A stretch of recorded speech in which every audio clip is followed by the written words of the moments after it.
Assalamualaikum warahmatullahi wabarakatuh. Perkenalkan, nama saya Elisa Fitri.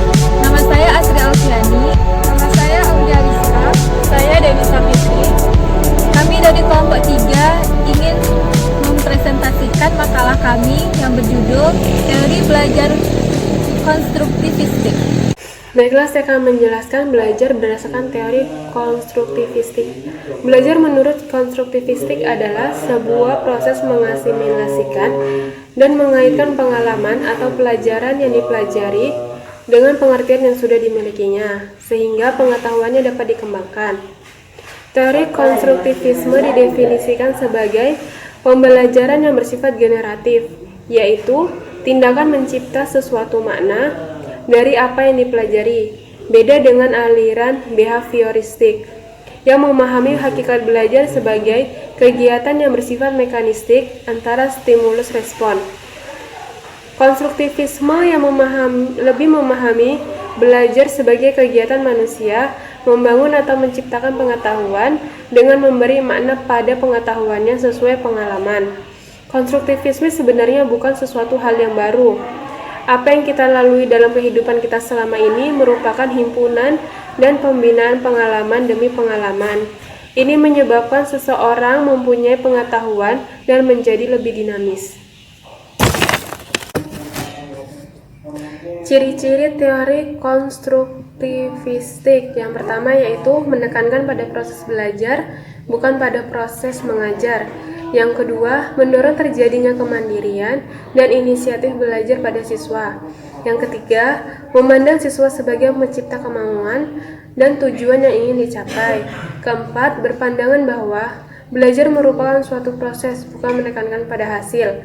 Yang kelima, mendorong siswa untuk melakukan penyelidikan. Keenam, menghargai peranan pengalaman kritis dalam belajar. Ketujuh, mendorong berkembangnya rasa ingin tahu secara alami pada siswa. Kedelapan, penilaian belajar lebih menekankan pada kinerja dan pemahaman siswa. Kesembilan, berdasarkan proses belajarnya pada prinsip teori kognitif. Kesepuluh, banyak menggunakan terminologi kognitif untuk menjelaskan proses pembelajaran seperti prediksi, inferensi, kreasi, dan analisis. Kesebelas, menekankan bagaimana siswa belajar. Ke-12, mendorong siswa untuk berpartisipasi aktif dalam dialog atau diskusi dengan siswa lain dan guru. Ke-13, sangat mendukung terjadinya belajar kooperatif. 14, melibatkan siswa dalam situasi dunia nyata. 15, menekankan pentingnya konteks siswa dalam belajar. 16, memperhatikan keyakinan dan sikap siswa dalam belajar. 17, memberikan kesempatan kepada siswa untuk membangun pengetahuan dan pemahaman baru yang didasarkan pada pengalaman nyata. Baiklah, selanjutnya yaitu tujuan dari teori belajar konstruktivistik. Yang pertama yaitu adanya motivasi untuk siswa bahwa belajar adalah tanggung jawab siswa itu sendiri. Yang kedua yaitu mengembangkan kemampuan siswa untuk mengajukan pertanyaan dan mencari pertanyaannya sendiri. Yang ketiga yaitu membantu siswa untuk mengembangkan pengertian dan pemahamannya secara lengkap. Yang keempat yaitu mengembangkan kemampuan siswa untuk menjadi pemikir yang mandiri. Selanjutnya yaitu kelebihan dan kekurangan teori belajar konstruktivistik. Kelebihannya bisa diadakannya grup atau kelompok untuk saling berinteraksi. Yang kedua yaitu pembelajaran terjadi lebih kepada ide-ide dari siswa itu sendiri. Artinya siswa itu sendiri dapat mandiri. Kekurangan dari teori belajar konstruktivistik ini yaitu tidak cocok untuk siswa yang pasif. Selanjutnya, siswa belajar secara konsep dasar, tidak ada keterampilan dari siswa itu sendiri, dan tidak memusatkan pada kurikulum yang ada. Baiklah, pembahasan selanjutnya itu tentang tokoh-tokoh konstruktivistik. Tokoh-tokoh aliran konstruktivistik itu terbagi menjadi dua. Yang pertama yaitu ada Jean Piaget. Jean Piaget merupakan salah seorang tokoh yang terkenal dengan teori perkembangan kognitif, dan bagaimana manusia membina pengetahuan. Selanjutnya, adapun proses-proses dalam teori menurut Jean Piaget. Yang pertama ada asimilasi, kedua akomodasi, ketiga ekuilibrasi, keempat skemata. Asimilasi merupakan suatu proses di mana apabila maklumat baharu tidak mempunyai ciri-ciri persamaan dengan maklumat sedia ada dalam skema, maklumat tersebut akan dapat diserap dengan mudah ke dalam struktur kognitif. Selanjutnya akomodasi. Akomodasi merupakan suatu proses di mana apabila maklumat baharu tidak mempunyai ciri-ciri persamaan dengan maklumat dalam skema, akan berlaku ganggu-gugat atau ketidakseimbangan dalam struktur kognitif. Selanjutnya yaitu ada ekuilibrasi. Kedua proses asimilasi dan akomodasi terjadi sepanjang hayat individu dalam proses penyesuaian diri dengan lingkungan.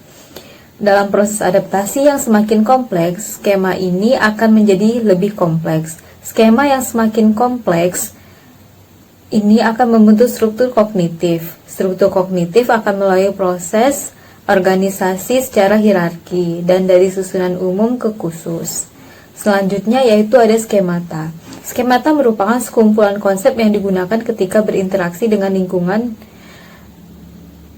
atau yang disebut dengan skemata. Sejak kecil anak sudah memiliki struktur kognitif yang kemudian dinamakan skema. Skema terbentuk karena pengalaman. Selanjutnya ada menurut Lev Vygotsky.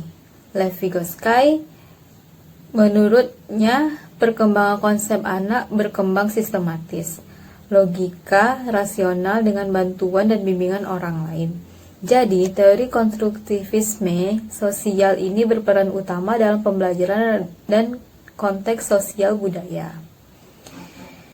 Selanjutnya ada menurut Salvin. Ada dua implikasi utama teori Vygotsky dalam pendidikan. Yang pertama, dikehendaki setting kelas berbentuk pembelajaran kooperatif antara kelompok-kelompok siswa dengan kemampuan yang berbeda, sehingga siswa dapat berinteraksi dalam mengerjakan tugas-tugas yang sulit dan saling memunculkan strategi-strategi pemecahan masalah yang efektif di daerah pengembangan terdekat atau proksimal masing-masing. Yang kedua yaitu dengan pendekatan Vygotsky dalam pembelajaran menekankan perencahan. Perencahan atau scaffolding, semakin lama siswa semakin dapat mengambil tanggung jawab untuk pembelajaran sendiri. Pertama, ada pengelolaan pembelajaran. Pengelolaan pembelajaran yaitu dilakukan dengan interaksi sosial individu dengan lingkungan sangat mempengaruhi perkembangan belajar seseorang, sehingga perkembangan sifat-sifat dan jenis manusia akan dipengaruhi oleh kedua unsur tersebut. Selanjutnya itu pemberian bimbingan.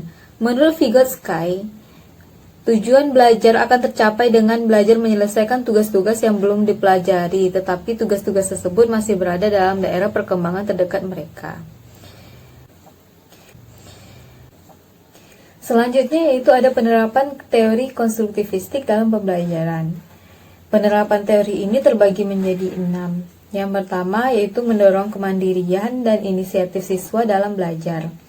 Yang kedua yaitu guru mengajukan pertanyaan terbuka dan memberikan kesempatan beberapa waktu kepada siswa untuk merespon. Selanjutnya yang ketiga yaitu siswa berpikir tingkat tinggi. Yang keempat, siswa terlibat secara aktif dalam dialog ataupun diskusi dengan guru dan siswa lainnya. Yang kelima, siswa terlibat dalam pengalaman yang menantang dan mendorong terjadinya diskusi. Yang terakhir yaitu guru memberikan data mentah, sumber-sumber utama, dan materi-materi interaktif. Baik, pembahasan selanjutnya yaitu tujuan teori konstruktivistik dalam pembelajaran. Di sini ada beberapa tujuan. Yang pertama, adanya motivasi siswa bahwa belajar adalah tanggung jawab dari siswa itu sendiri. Yang kedua, mengembangkan kemampuan siswa untuk mengajukan pertanyaan dan menjawab sendiri pertanyaan itu. Yang ketiga, membantu siswa untuk mengembangkan pengertian dan pemahaman konsep secara lengkap. Tujuan dari yang ketiga ini yaitu supaya siswa memiliki ingatan yang lebih dalam pembelajaran tersebut. Yang keempat, mengembangkan kemampuan siswa untuk menjadi pemikir yang mandiri. Kelima, lebih menekankan pada proses belajar, bagaimana belajar itu.